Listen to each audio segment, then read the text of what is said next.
ramdam na ramdam natin hanggang ngayon ang bigat ng pinagdadaanan ng inyong Lodi. Kaya naman eto po siya, Kim Chiu, kinaawaan sa emosyonal na post. Sa isang post online ni Kim, ramdam ng netizens ang lumbay nito na labis namang kinaawaan. Sa tuloy ng ilang netizens, okay lang itong magalit at umiyak dahil suportado ito ng madla. Basahin nga natin ang post ni Oo Kim. nga, paano nga? Ayan. Take me back to Canada's fall season. The changing colors, the crisp air, the quiet moments, they all whisper that God can be gentle and that letting go can be beautiful. Pero mas naawa ako sa kanya sa video na napanood ko, yung sa show nila, di ba? So parang may mga awards sila doon. Binibigay sa kanya yung moment na yun si Kim, pero hindi niya kaya magsalita. Pinasa niya kay Ami Perez, una kay Vong Navarro, tapos hindi niya ma-express hindi siya makapag-express. Sobrang lungkot, nagre-reason sa face niya talaga yung kalungkutan. Sabi nila, dito daw si JP. Sa bagay, oo naman, talaga naman, kasi every season kasi, holiday season, umuwi talaga si JP para magsama-sama silang kapatid.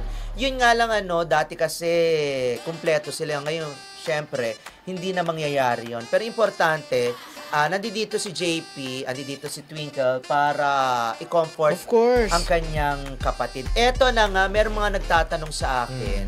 May nagtatanong sa akin, hindi naman nagtatanong, merong mga naglahad ng kanilang opinion tungkol sa isang vlog na nilalahad yung dapat daw ay privacy nung account ni Kim. At yun daw ay galing sa isang lawyer na kaibigan nung vlogger na yon.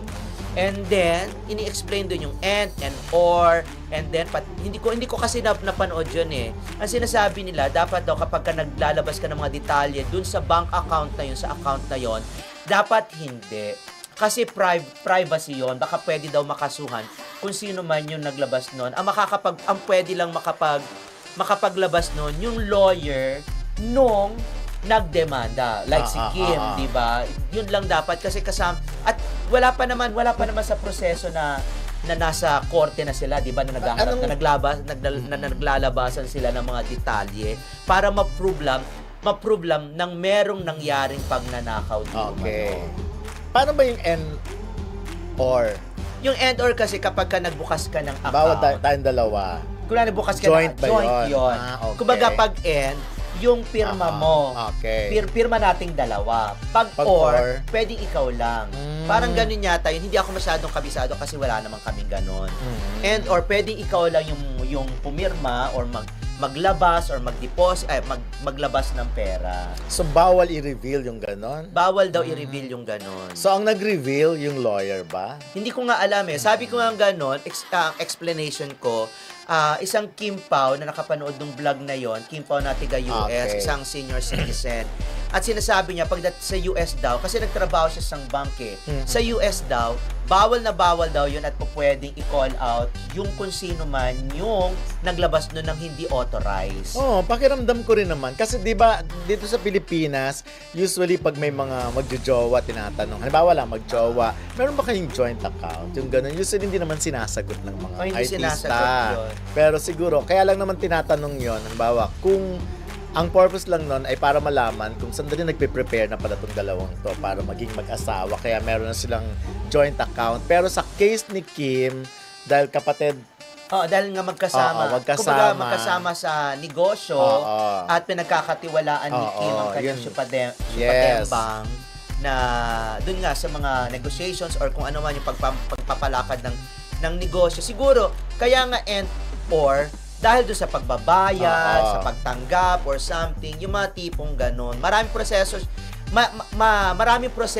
sa bangko. Dati kasi tayo noon kapag doon mga panahon pa to, di ba pag nag-aantay ng cheque, madali lang kahit nga mali lang yung pangalan, di ba pwede tinatanggap na.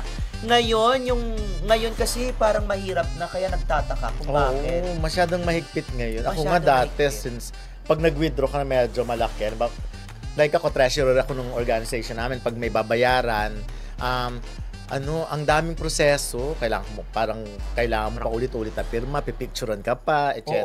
Ganon.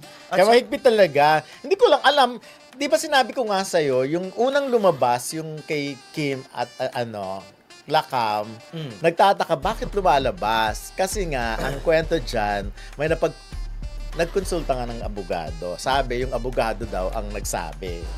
Yan in-explain ko dun sa aking nakausap na Kim Paulandia. Ganito po yan, napakaliit, sabi kong ganun, napakaliit po kasi ng circle ng mga lawyers. Yes. Kumbaga, alam nila yan kapag napagkwentuhan, lalo na celebrated controversy yung kay Kim regardless of pag-file niya ng kaso laban sa kanyang kapatid, napaka-unusual nun. Kaya naman itong mga abogado, syempre mga marites din, na nagpasalin-salin na yan. Oo. Ako nga, nabasa ko nga yung storya ng isang abogado. Talagang may mga detalye. May mga detalye kung magkano. Sabi ko, saan niya kaya saka ito kung nakuha? ilan ang nakuhang mga Yes. ganon property, Kaya sabi ko, tipong ganon. siguro sila din ng mga abogado ang nagkakaalaman ng mga... Oo nga. Well, Paano kaya natin paano kaya magiging private yan? Wala na nakalantad na. So, parang ang pangit lang kasi dahil yun dapat yung bala. Yun dapat yung bala nung side ni Kim. Ngayon dahil naglalabasan, baka magkaroon ng idea yung idinamanda, yung side naman nung defense, na, 'di ba may prosecution, meron defense. Baka makahanap sila ng pwede naman nilang ipang depensa, ipangharang doon sa nagigets kayo ako lang sabihin. Yun na nga, diba? Kasi baka mamaya parang maging start pa, pwede nga, yung gano'n. Kaya nga, diba? So, sana yung mga abogado na hindi naman talaga direktang konektado dyan. Hinay-hinay lang po, mga amigo, amiga. Kumpanyero-kumpanyera. Kasi yun ang tawag nila. Malay nyo na, baka kayo ang balikan, diba? Paano ba yan? Kahit nga dito, diba? Kapag kami inilalabas yung account sa bangko, ganyan, medyo maraming umaalma. Bakit daw, katulad nga sa mga hearing, bakit daw na pinapayagan ng bangko na mailabas yan ng walang consent? Walang consent, diba yung... Kaya nga hindi nga na pinapayagan, di ba? Oo, hindi na pinapayagan. Mahigpit talaga. But anyways, ako mas naiisip ko yung magiging journey ni Kim dito sa laban na to talaga. Kasi mahaba-haba ito. Tsaka alam mo yung feeling ng every time mag-a-attend ka, for example, sa hearing, iisipin mo siya. Lagi kang may babalikan at babalikan babalikan mo yung pinagsamahan nyo. Kaya talagang doble, tripling, sakit yung nararamdaman. Haharap talaga sa korte. Pero hindi, mag-umpisa muna yan sa closed door. Yes. Closed door muna yan. Tapos, and then, pag hindi nagkaroon ng amicable settlement, yan, dadalhin na yan sa korte. Siyempre, lahat ng mga judge, 'di ba? Gusto nilang hindi naman karamihan lang syempre gusto magpabango ng pangalan, 'di ba? Ano yan issue na parang tatawagin na nating national issue dahil lahat gusto makaalam, lahat gusto interesado. Parang nag-open talaga yan although lagi naman nating alam na may ganun, pero ngayon mas nag-open pa yan ng awareness. Oo, at saka ng discussion talaga na pwede palang mangyari na ganyan kayo ka-close talaga. Pero pagdating sa money, pwedeng masira instant. Yung gano'n. Yung sa akin lang parang yung tungkol nga sa mga abogado, tungkol nga sa mga judge, parang nakikita ko lang parang teleserye, parang pelikula na yung iba gustong sumakay diyan sa issue na yun. Pero siyempre pampabango ng pangalan, di ba, pampasikat na silang nag-handle ng ganyan, di ba? Pero abangan na lang natin. Ewan ko kung sinong judge ang hahawak niyan at kung sinong mga abogado ang hahawak ng mga kaso sa depensa at saka sa pagtutugis. Pero ako, believe ako kay Kim kasi iba siya. Nakikita ko yung mga post niya. Pag work talaga. Todo talaga. Pag masayang masaya. Pero after that, hindi mo na alam kung anong nangyayari sa kanya. Di ba yung sinabi nga natin, ano kaya si Kim pag nasa kwarto na lang siyang mag-isa at iniisip-isip niya yung mga bagay na yan. Kasi nakita ko yung post na ngayon, ang saya-saya naman ni Kim dito, parang walang problema. Kasi nagpo-promote siya ng product na in-endorse niya. Pagdating talaga sa trabaho, nawawala talaga si Kim. Kaya di ba sinasabi natin, napakaganda nitong moment na to na maraming trabaho si Kim. Yes. Marami siyang pinagkakabalan. Pero si Kim, tao lang talaga mahina talaga. Biruin nyo, siguro, pag naglalabas siya ng post tungkol sa kung ano man ang nararamdaman niya at pinagdadaanan niya, yun yung moment na nakakaramdam siya talaga ng low, kahit di niya ng sabihin lungkot, may ng anxiety. Kaya ang mafe-feel mo ginagawa sa niya, post niya. kaya ang ginagawa niya, yung outlet niya, na ibahagi sa atin kung anong nararamdaman niya. Kaya nga sinasabi niya na hindi ako strong. Hindi ako dapat mabrag na dapat tanggalin niyo ako dun sa strength na tag na yon. Kasi dahil, nga, pag tinignan mo, kala mo na very strong. Kasi, number one, ang dami na rin naman pinagdaanan kasi ni Kim. Pero lahat yan talaga nalampasan. Pero syempre, may mga times din talaga na gusto mo naman ng mga taong nag-aalala rin for you.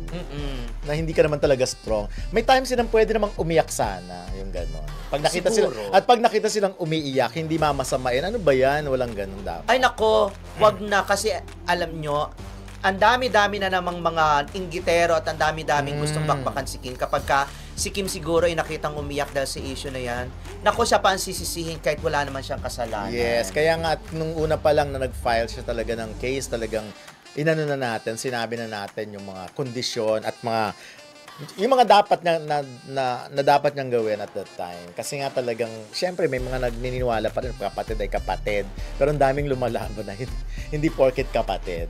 Kahit kahit ngayong ating kaibigan na nagpalala sa atin, di ba? Pero, again, ang isa sa mga naniniwala ko na isa sa mga pinaguhugutan ng lakas ni Kim, yung kumakalma siya, yung may nagko-comfort sa kanya, ay si Paolo Abilino. Iba naman siya. Ibang personality siya. Ang balitang ito tungkol kay Kim Chiu ay tunay na nakaka-inspire.